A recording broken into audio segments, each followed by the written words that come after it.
Hello, coaches and managers, and welcome to the 2026 spring EPPL season. As you know, our coach meeting had to unfortunately be canceled because of the dangerous weather conditions we were experiencing here in El Paso, and we felt it was better for everyone to stay home and stay safe. With the season upon us, the rescheduling the meeting is going to be a little bit difficult, so we've decided to go ahead and record this presentation and record it as I would have given it in person, and hopefully go over a lot of our new updates, go into detail over some of the updates from last season that maybe you might not be aware of. And then obviously a lot of the slides of this are the same that they usually are. So I'll go through those very quickly. I do not want this to be super fast. Hopefully you can just put it in 2x and stop it wherever you feel like it's the important thing, especially the major updates. So without further ado, we'll get into it. So as you know, we try to do everything through one form of communication. That way information doesn't get lost. Any general information that you need, any general questions, anything that you think the parents or any point of contact you would give to the parents would be our general email, which is info@EP Premier League. Anything that has to do with the registration department, rosters, IDs, club pass, it all has to go through the registration email, which is registrar@eppremierleague.com. The same token would be for anything that has to do with schedules, conflicts, requests, changes. Everything has to go to schedules@eppremierleague.com. Now, we are in the process right now of getting a second phone number for the Eastside Sports Complex, you could say. That way we can have an Eastside hotline on field issues and a Westside. Last season, we obviously learned our lesson that having only one phone number makes it a little crazy. We don't have it just yet. Once we do, we'll send that out to everyone. As most of you know, we do have an office. I am currently in it. So if you need any help whatsoever, or you're stuck, or you just want to stop in and say hi, we are here Tuesdays through Thursdays from 12 to 6 p.m. So any help you need in person, just go ahead, stop by, give us a call if you need to set an appointment, and we'll be sure to help you out. So we do have our mass text messaging system. Super easy to join. You just text EPPL coach to that phone number, and you're automatically added. And whenever we send out any important information, you'll get it automatically. So the important dates and calendar is on the EPPL website. We changed up the look a little bit this season, so it is a PDF of the full calendar. It shows all the days, and it shows when we anticipate playing, when we anticipate doing a break, and all the good stuff. Now, it doesn't let me click through to the links on this video because I'm recording, but once we post the PDF, you'll be able to find it here, or again, it's on the EPPL website. Again, another super important page on the EPPL website is your coach resources page. It's where you will see all the information you need. It's a lot of information at times, so if you're a new coach, don't get scared by that page. It's just a lot of information.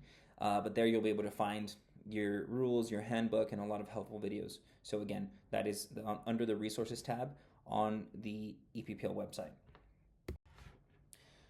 Like I do every season, I always like to remind everyone what we're doing here and what we're trying to achieve. So again, the El Paso Premier League is a development first league.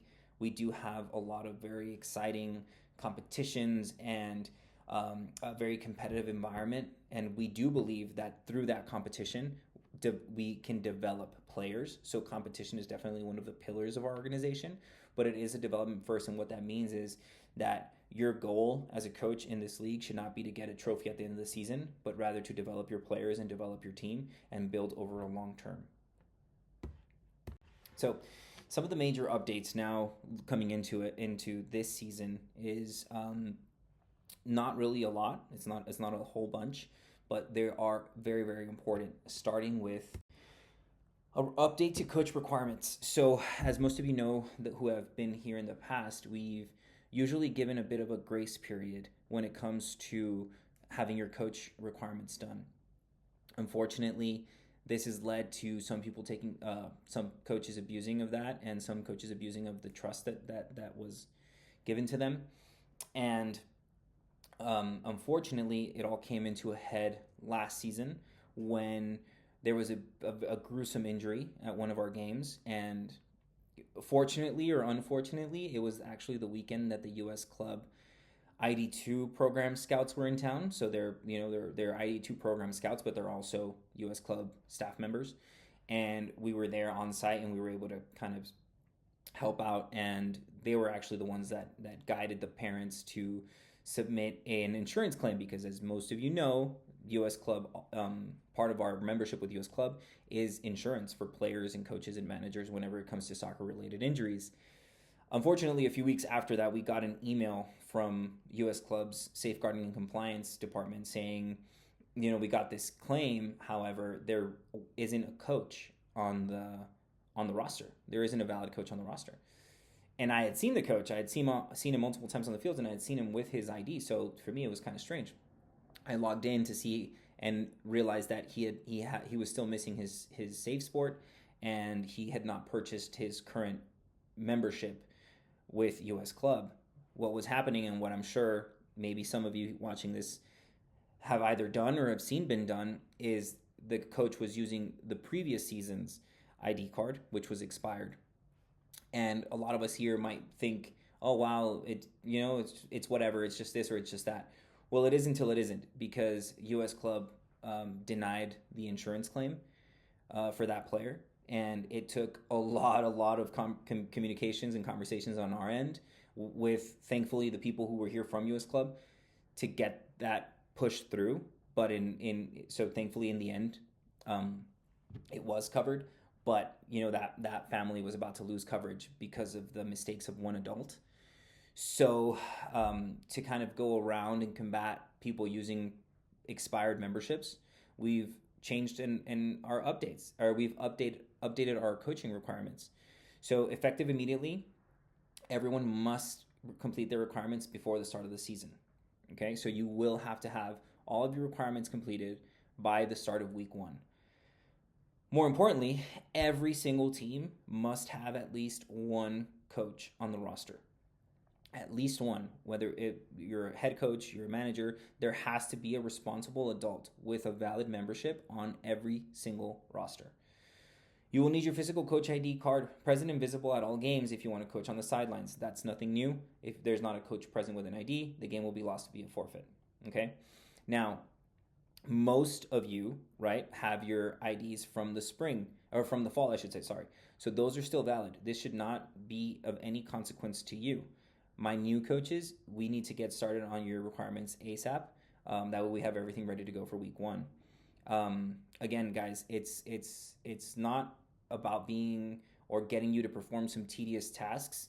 It is A, what is required from our association, so we have to do it, and B, it's what we should be doing, right? Everyone should have a background check. Everyone should take Save Sport. I think we can all agree that those are very key and important things. So if you need any help completing your requirements or adding coaches to rosters, please do not hesitate to reach out, right? So the same way you check to make sure that your players are on the roster, you will now need to check to make sure your coaches are on your roster as well. And if they're missing, you need to let us know. That way we can guide you and help you add them. So again, the requirements are very, very simple. It's step 1, you pay for your US Club Coach ID. It's once a year for the fall, spring, right? You pay for and complete your background check. That's every 2 years. For any coaches that are coming over from another league or another association, unfortunately, the associations use different background checks, so you'll have to do one for US Club. It does not transfer over from, say, Paso del Norte or any of the other leagues. You have to complete your Save Sport course. It's once a year again. You have to do your staff registrant annual certification, which is once a year. It's literally just like a small questionnaire. And then your adverse eligibility review, that's just once. You have to do it. So again, it's that simple. The one that takes the longest, because it's out of your hands and out of my hands, is the background check. So get that done as soon as possible. Another big update that we have for this season, and we've talked about this a lot of times in the past. In the past, it had been floated as kind of a volunteer age group coordinator position, but rather now we kind of played around with names and we came to community ambassador, right? And basically what we want to do is open up our network and build a team of responsible and reliable coaches and managers who are on the fields anyway, right? And having access to them to be able to help make the experience of playing in our league a lot better for everyone. So just kind of reading off here, right? The EPPL community ambassador are trusted, experienced volunteers who support positive, respectful, and well-organized game environment. Ambassadors are present at league fields to assist with rule clarification, help address minor on-field issues, and de-escalate situations when needed. Off the field, community ambassadors serve as direct line of communication between EPPL community and league leadership by sharing feedback, identifying recurring concerns, and helping leadership stay connected to the game day experience. And very, very important here, ambassadors do not have disciplinary authority and operate as neutral resources focused on education, communication, and support. So basically what it is, right, and how we see it is a coach who's there, constantly throughout a Saturday, and it's in the time between their matches. How can I help make the experience and the community better? Walking around, identifying and maybe identifying problematic spectator groups, identifying problematic referees, evaluating referees, being able to answer questions or concerns when it comes to rosters, uniform rules. So more there as a liaison or an ambassador to the community, and rather than some sort of authority in terms of league decisions. We want to open it up to anyone who feels that they fit this criteria. There will be a application form, if you will, because we will limit the group. I hope to hear from a lot of you, and again, we just want to take advantage of the opportunities and the network that we have with the coaches that are there all the time and that are living the day-to-day experience on the fields, and how can we make it better for everyone. So again, have experience as a coach, a team manager, a league volunteer, have a strong understanding of the rules, the policies, and the game day operations, and be regularly present for EPPL game days. You have to have neutrality and professionalism. And then obviously, what are the expectations? We want these people to serve as supportive presence, not as an enforcer or referee. We want them to communicate clearly and respectfully with coaches, help de-escalate, provide thoughtful feedback, right, from the experience, and how can we make the league better, and then represent EPPL values, sportsmanship, development, and community. Okay, so if you're interested with this, it's on the link. There's a link on the email we're sending out. The link is also here on this PDF. Or if you don't know where to go but you're interested, shoot us an email and we'll guide you in the right direction. So I hope to hear from a lot of you. Hopefully we can build a strong group that can again make the experience in the community better as a whole.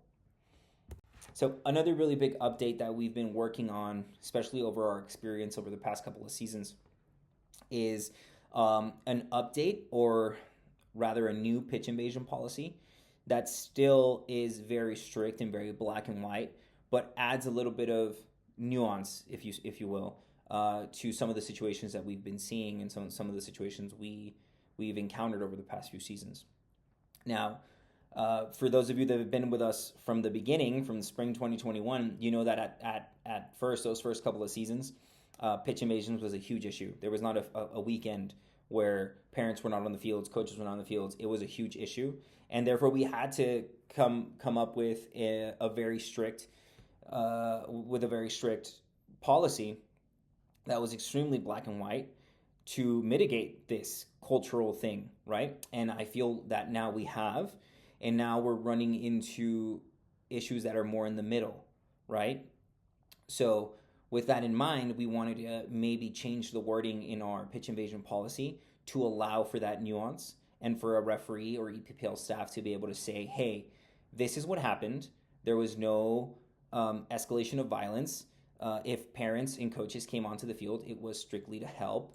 And now the situation is under control. We can, do red cards. We can remove spectators. We can do whatever we can. But if EPPL staff and or the referee feels safe and that it's safe to continue, we can. Why? I'll give you two very good examples.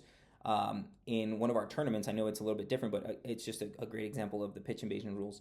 In our December tournament, I believe, there was a 9v9 game, so 11 or 12-year-olds. Breakaway play, forward is going, goalkeeper dives at his feet, ball's rebounded, they both kind of tumble and fall together.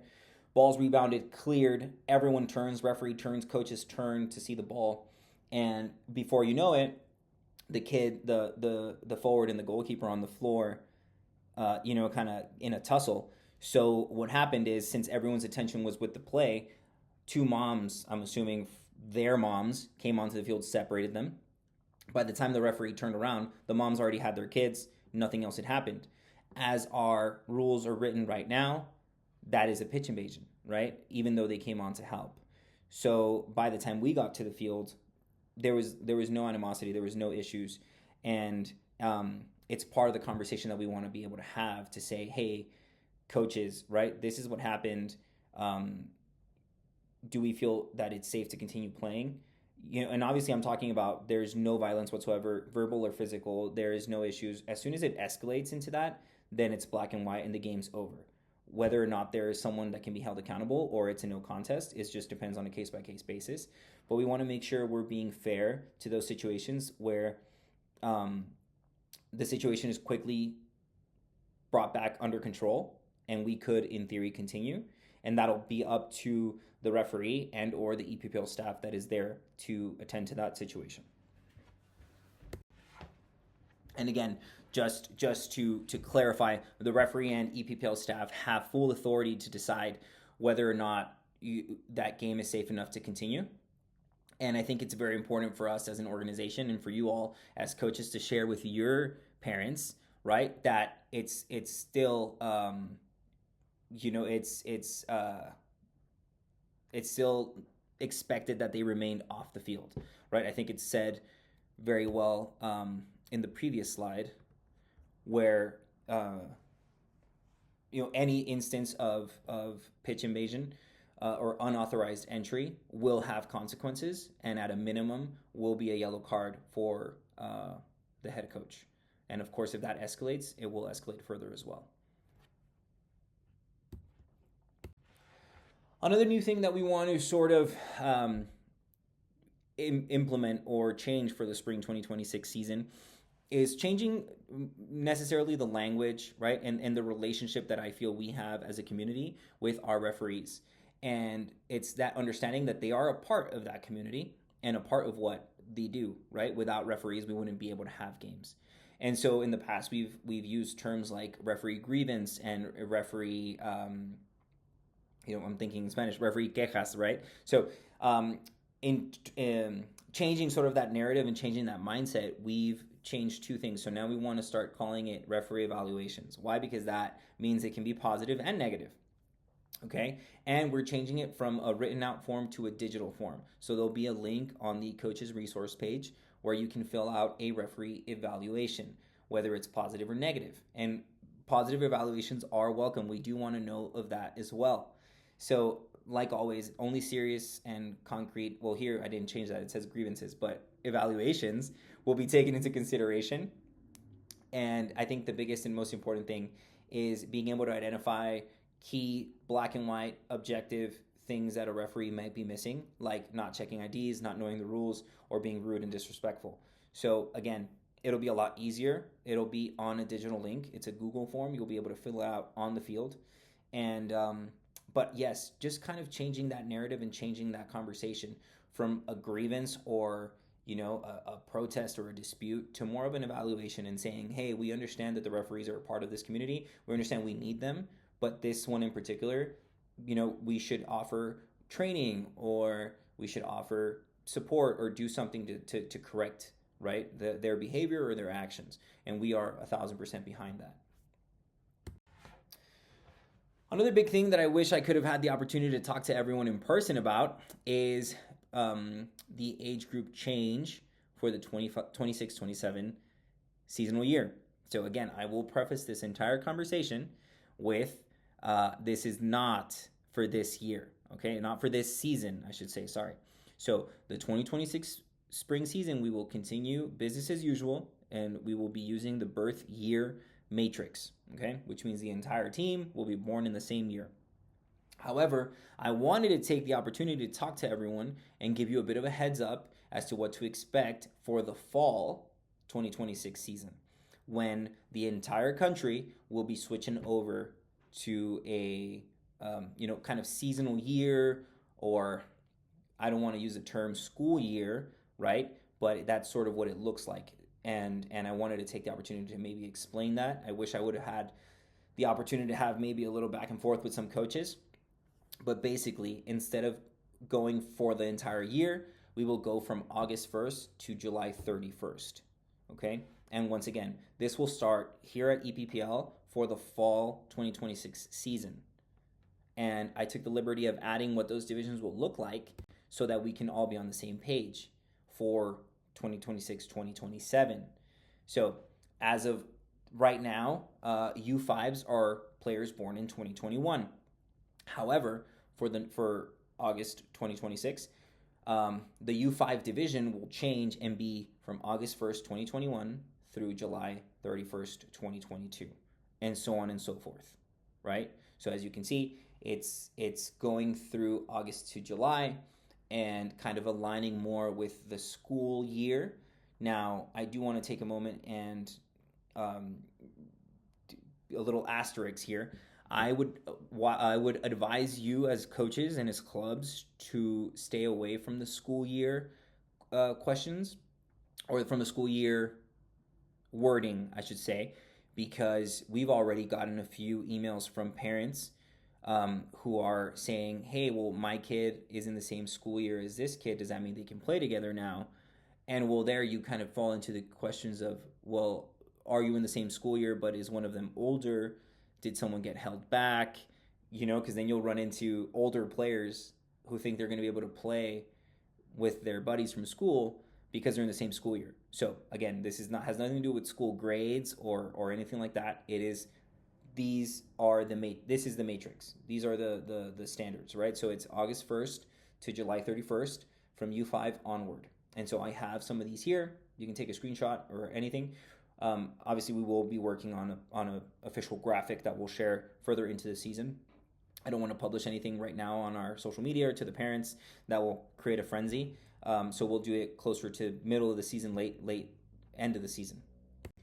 So just along the same lines, this is what those divisions will look like starting in the 26-27 school year, or 26-27 seasonal year. So again, that really pretty much sums it up for what's new and what we should be waiting for this season. It's pretty straightforward, however, very, very important, especially I believe on the coach requirement side.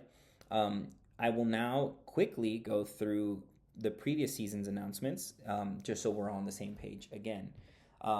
So for those of you who didn't know, we sort of switched up and shook up our structure here at the El Paso Premier League, in that now we have basically a 3-league system where the older and more competitive age groups play a citywide league where we basically want the more competitive teams to be competing week in, week out.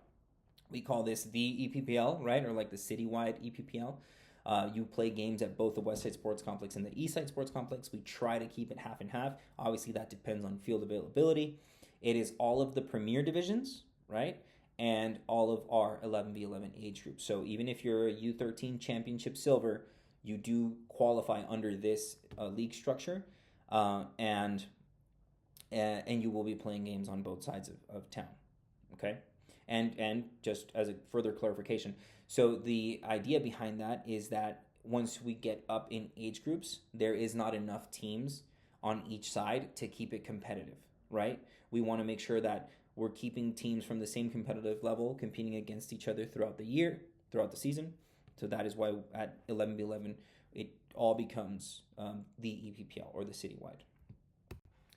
Under that, I guess you could say, in our little pyramid, is EPPL West and EPPL East. So EPPL West is U12 and under, championship and rec divisions. You register and play for the Westside Sports Complex right now, and that's where you play all your games. Same as for the East. You play all your games at the Eastside Sports Complex, okay? So something that we introduced last season is the new tiebreakers with the divisions growing and not having everyone play all the rest of your division. If you have a division, say, of 12 teams, you won't play everyone during the regular season. So we eliminated our head-to-head and go straight into goal differential now. Another big thing, and honestly, after the announcement was made, we saw a drastic, change in what was reported to us. But one of our main goals is and will continue to be to stomp out cheating. It is something that I feel is negatively embedded in our culture, and it's a lot of oh, nothing's gonna happen. It's okay. No pasa nada. No pasa nada. And it's a big thing that I think we should change if we want to really join in with the rest of the country in terms of the national landscape and where youth soccer is going and the opportunities that are going to be there for our teams and our clubs. It's something that we need to root out at a grassroots level, and it starts with you all, right? It starts with not doing it within your teams and within your clubs, and then obviously letting us know if you know of anyone else doing it. So again, just so everyone's aware, a team's caught cheating on the first offense, we will drop your team from the season, and we will send out an email to absolutely everyone saying that you were dropped because you were cheating. And then on the second offense, the entire club will be removed from the season, and no refunds will be given. It's pretty straightforward. So again, what does this mean from a reporting standpoint? Player protests must be handled on the side of play. What we mean by player protest is, hey, that kid is not who they say they are, or hey, that player is not on the roster, or this or that. Things that can be um, decided then and there, right? Hey, what's your name? They give you the wrong name, they give you the wrong birth date, they don't know their mom's name on their birth certificate, that sort of thing. It's easier for us to determine that then and there rather than getting an email 2 or 3 days afterwards, saying, hey, this person wasn't that. Well, now it's just hearsay. So always remember, if you have any reason to believe someone should not be playing, a player is not who they say they are, just make sure you alert the referee, make sure you alert EPPL staff. Now you could potentially alert a community ambassador, right, who's going to be on the field, and you'll be able to recognize them, and say, hey, I think this person, this player shouldn't be here, is not who they say they are, that sort of thing.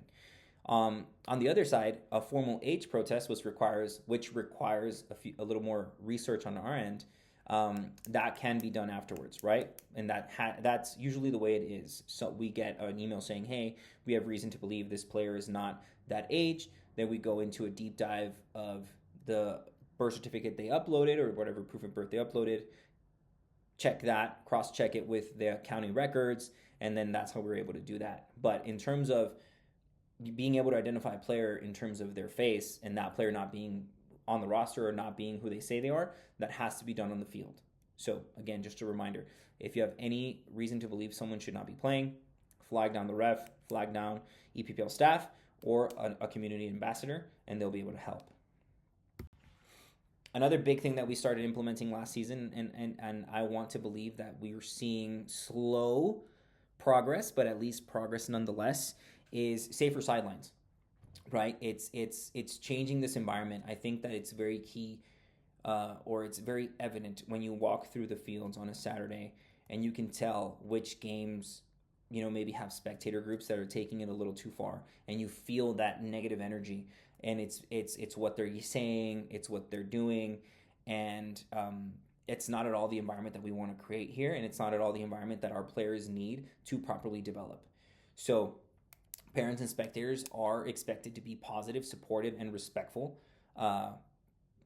Poor sportsmanship will not be tolerated. And so if the referee feels a spectator group is getting out of hand, they will hold the head coach accountable, whether that be mean comments, foul language, excessive uses of noisemakers, which is a big thing now with everyone and their air horns and drums. So if it gets to the point where the referee feels it is now negatively impacting the game, they will have to hold the head coach accountable. Okay. Again, pitch invasions, we just talked about it. So it is 100% forbidden for anyone to come onto the field, and there will be consequences. Zero tolerance for violence. Obviously, we do not want to see any violence on the fields whatsoever. There is no place for violence in youth soccer.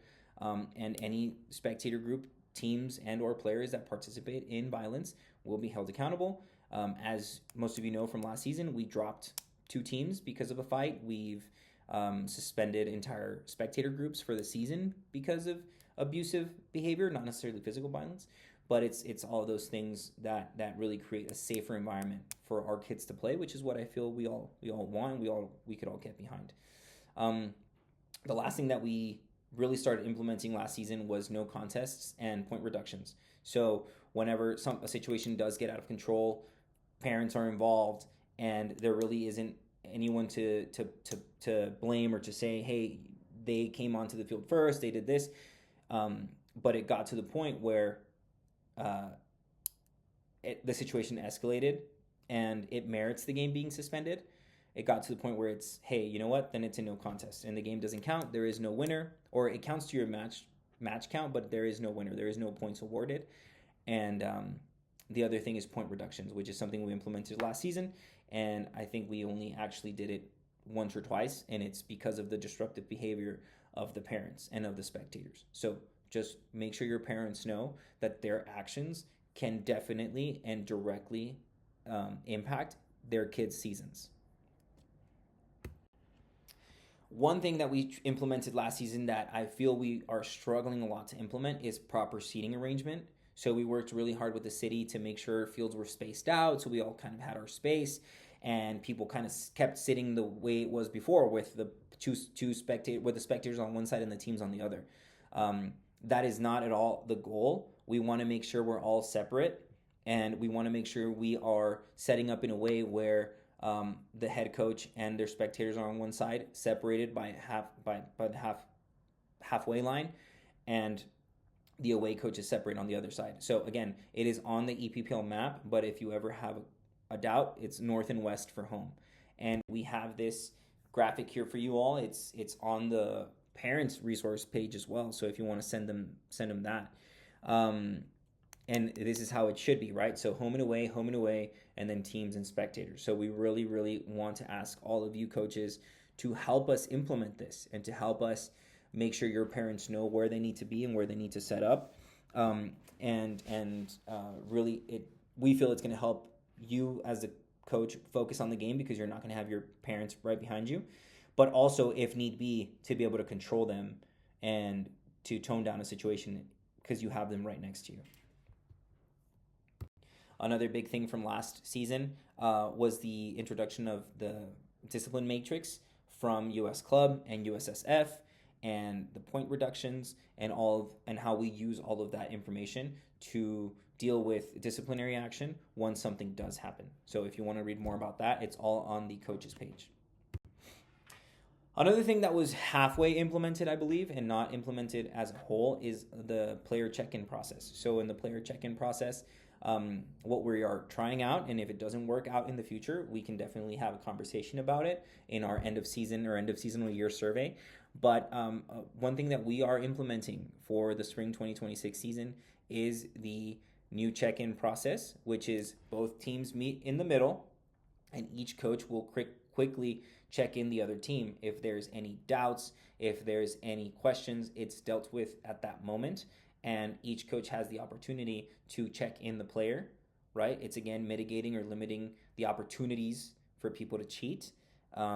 This is something that I think I saw in some cases, and in some cases I didn't. And it's the type of things that we need to know about in our referee evaluations that we talked about, with you all letting us know whenever someone doesn't do something, letting us know whenever the referee doesn't implement these sort of processes, because what we're trying to create is an environment of accountability, right? And if referees can check, if head coaches check each other in, then it's part of it, and part of that now will be, hey, where I don't see a coach on this roster, right? I don't see a coach on your match card. So, who's the responsible adult here, right? And that'll be part of the check-in process now as well. So pictures. This was a huge issue back in the fall of 2025, because anyone who was linked to Paso del Norte had their profile pictures reset. So a lot of the teams were blank for a lot of the season. But it's still important to let everyone know to always check your pictures. Make sure they're up to date. Make sure they're easily identifiable. I would hate for a player to miss out on playing time because their picture isn't up to date or it's not identifiable, and the referee or the other team's head coach will say, "Hey, this isn't the kid," and they won't be allowed to play. Right? Obviously, that's something that we would then take or that the EPPL staff member would take or community ambassador would take, and then they would decide, but they will miss out on playing time because that game has to start. So again, take the time, just double check your pictures, make sure everything's up to date.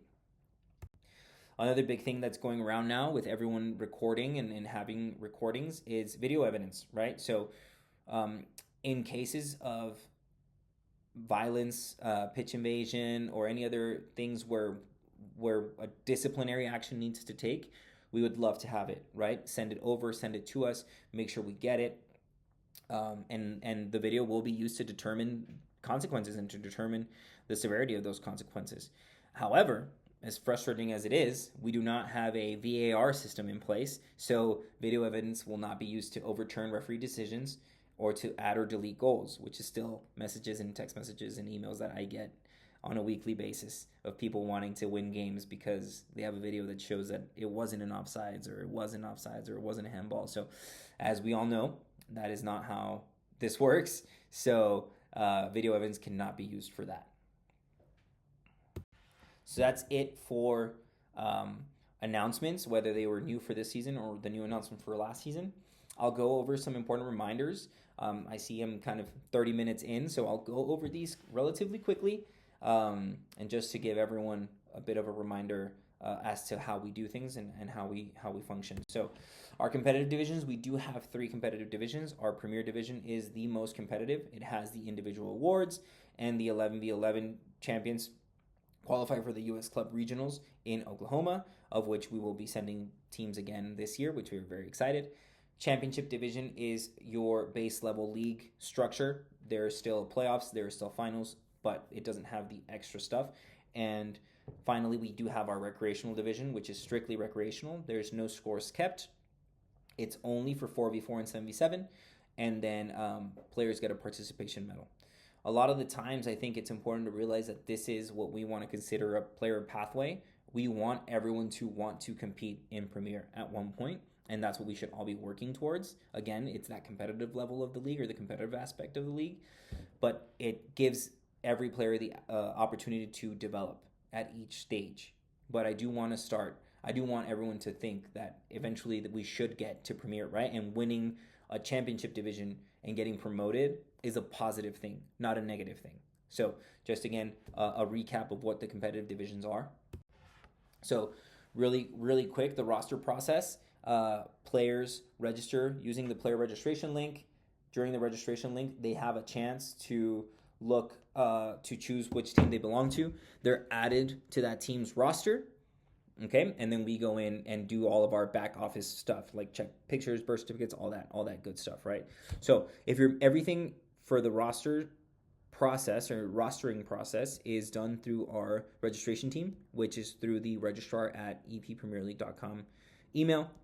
If you're missing players, if you need to make any changes, if you have a new player, right, that player still needs to get approved. And I'll dive into this for a quick second. So halfway through the season, you get a new player, the player registers. You don't let us know about it.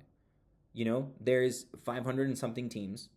We will not know that player registered. We don't get flagged. You know, it doesn't say, hey, there's a new player. So any update to your roster, once the season starts, you need to let us know. Even if it's a new player, you would say, hey, I have a new player just registered. Can you guys approve him? Hey, I need to change this player from here to here. Can you get it done? Hey, I'm missing this player. This and this and this, right? So again, the first step to any change or update is always emailing the registrar team using the registrar email. Okay, so super, super important. Again, another thing which I feel like we're moving towards, and I think a lot of people are understanding the differences. But for my new coaches, this is all on the new coach orientation, but I'll briefly talk about it here again. So your roster PDF is what you use to check in with, okay? And it is how you can see who has been approved, because you can have a player register, but if they're missing their birth certificate, they're never going to show up here. So you need to be checking your roster PDF to see who has been approved. And now with this new update, you need to make sure you have yourself, if you're the coach or any other coaches you have, on the roster PDF. So what does that look like, right? It looks like here on the left, that is your check-in document. That is your roster for the season. As you can see, I have my coach, I have my players, I'm missing some jersey numbers on this one, so that's an issue, but you'll be able to add them on GodSport. You also have access to your player cards, which you could use to check in with the referee as well. But I believe the easiest thing to just have a one-pager is on that PDF, and it's also the easiest way for you to see if you're missing anyone. So again, check that document. You have to check your roster PDF, not anything else, to know who is approved and who is ready to play. So another big thing, and another thing that a lot of people continue to use and continue to use it as a tool, is the Club Pass. So what is the Club Pass? In its essence, it's allowing a player to play for multiple teams within the same club. And obviously there's some rules as to what the same club is. We can't, me and another coach can't get together and be like, oh, we're a club now, and you're going to keep your name, I'm going to keep my name, uniforms different, practice on different fields, do all this different stuff. What it is to be a club, that's what qualifies you for a Club Pass. And there's also, a whole other set of rules as to who can be a Club Pass, where you can be a Club Pass to. If you plan on using Club Pass, please reach out to us as soon as possible, really, because the season's about to get started, and we can help you set it up and help you get ready to go if you plan on using it. Another really important thing here is a lot of people use it to have their team play in 2 divisions, which is completely allowed, and get their team multiple games. If you plan on doing that, just know that your team has to have a CP, as in Club Pass, on its name. So if my primary team name is Cobras 98 Red, then my second team would be CP Cobras 98 Red, and that's my team's name from when I was a kid. So little tidbit of information about me. So moving on to schedules.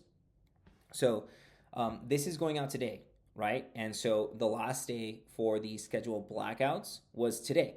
But since this is going out today, we kind of fell behind with all the weather and stuff. We're pushing it, and it'll be on January 30th. So January 30th is the new day to request blackouts. So what is a blackout? It's a day that you're letting us know, hey, we won't be able to play. We are traveling, or it's my daughter's quinceañera, or whatever you have. Now, blackout dates have to be within reason. You know what I mean? This is a league that serves, like I said, more than 500 teams. So we have to be able to be reasonable. I would suggest you keep it to tournaments and or very, very important dates that you cannot play. But let us know. After that, after January 30th, once that link closes, everything else will fall under your 2 allowed changes. And if you use those 2 to black out dates that you could have done right now, that's it. And any other games you miss will be forfeits. Okay? So this link is sent out on the email we sent out with this video presentation as well. So it's there. Use it. You have right now 2 days. Okay? So another big thing that we've been working really hard to implement is the timeframes to ask for schedule changes. So we will be very, very strict with this upcoming season. So it's 72 hours or more prior to game time. If you get that done and you have one of your schedule change requests available, we will do it. We will do it if it's more than 72 hours. Within 72 hours and 48 hours, it's difficult. But we understand that there might be some emergencies.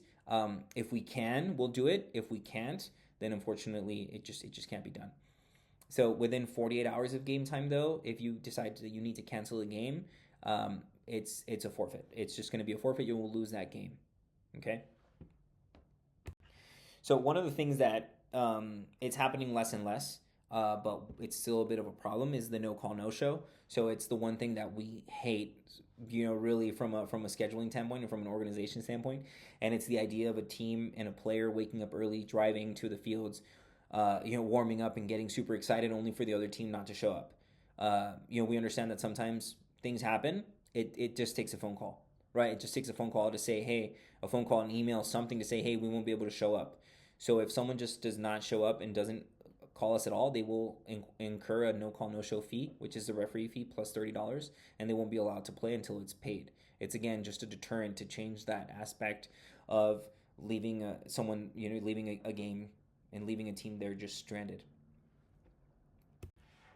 So Playoffs and Finals weekend is on the calendar, and a few weeks into the season, if you go into the actual league schedule through GodSport on our website, rather than your team schedule in GodSport, you'll actually be able to see when your games are scheduled to play. It does not fail every season. Someone's like, well, you guys barely posted the playoff schedule. No, the playoff schedule has been there. It's usually there around week 3. week 4 at the latest. Once we finalize the entire schedule, you'll be able to see when, in theory, if you make the final, the semifinal, the quarterfinal, you'll be able to see when those games are slated to be played. So plan accordingly. If you don't care about what time, but you just want to know, it's on the important dates and calendar. We know when we're going to be playing our finals. It's there. So just take a look and make sure you see when those dates are. So some quick game day reminders. You have to have your game ball, and it has to be in playing conditions. If not, there will be a penalty kick awarded to their team. Make sure you check your pictures. Make sure you know and understand the player check-in process, and make sure you hold the referee accountable and tell them they need to do it, right? Uniforms and numbers. So as you know, numbers are required for Premier and Championship divisions. Premier is required from day 1, and Championship will be required starting on February 28th, and recreational divisions do not need to adhere to jersey number rules. However, in terms of jerseys, right, colors and stuff, so all players on the team must have the same uniform. In cases where the player does not have the uniform yet, they must use a solid colored jersey that matches the rest of the team. Now that can be a jersey, it can be a t-shirt, it can be anything, right? But it's very, very straightforward. We have it here in a guide. So if the team uniform is red, what can I use if I don't have my uniform? Well, I can use a red practice jersey, or I can use a solid red t-shirt or jersey. Can I use my away jersey? No. Can I use my away jersey with a penny on top of it? Yes, right? Because it's the famous forgotten jersey situation that we all see every weekend. Can I use just a completely different shirt with a completely different design? No, you cannot. Okay? And finally, when it comes down to the numbers, it's very straightforward. That is an example of what the roster will say. It says Asosa number 13. So a permanent jersey number that matches the game report? Yes. A taped on jersey number? No. No jersey number? No. 35 different jersey number? No. And a very important disclaimer here that a lot of people always get confused with is jersey numbers do not result in, or jersey number issues do not result in forfeits, right? The player is simply asked or the coach is asked to remove the player, and they cannot come back into the field until they comply. And this is such a big issue sometimes for some clubs and some teams, and for others it's completely not. So it's just about kind of getting everything in order, making sure we know what players have what numbers, and taking 10-15 minutes to double check your roster PDF to make sure that everyone has the correct number. So that's everything for me. I kept it as close to 45 minutes as possible. As always, just remember your deadlines. Remember those updates, big updates in terms of coaching requirements. Get those coaching requirements done ASAP. Remember that there's no business on the fields. That's a big one, right? If you messed up and if you didn't add a player, if you didn't add a jersey number, if you didn't follow the correct steps, then don't try to do that on the fields. Don't try to get someone added on the fields. It won't get done. Okay? And as always, focus on good sportsmanship, focus on fair play, and most importantly, let's just let the kids play and enjoy this beautiful game. Guys, it's great talking to you. Part of this email the email that's included with this video talks a little bit about setting up appointments, about how we're here to help. If you guys need anything, if you waited and if you saw everything through the end of this, just let us know what we can do to help. And all of us here at the El Paso Premier League will be happy to do it. Good luck this season, guys, and I will see you on the field soon.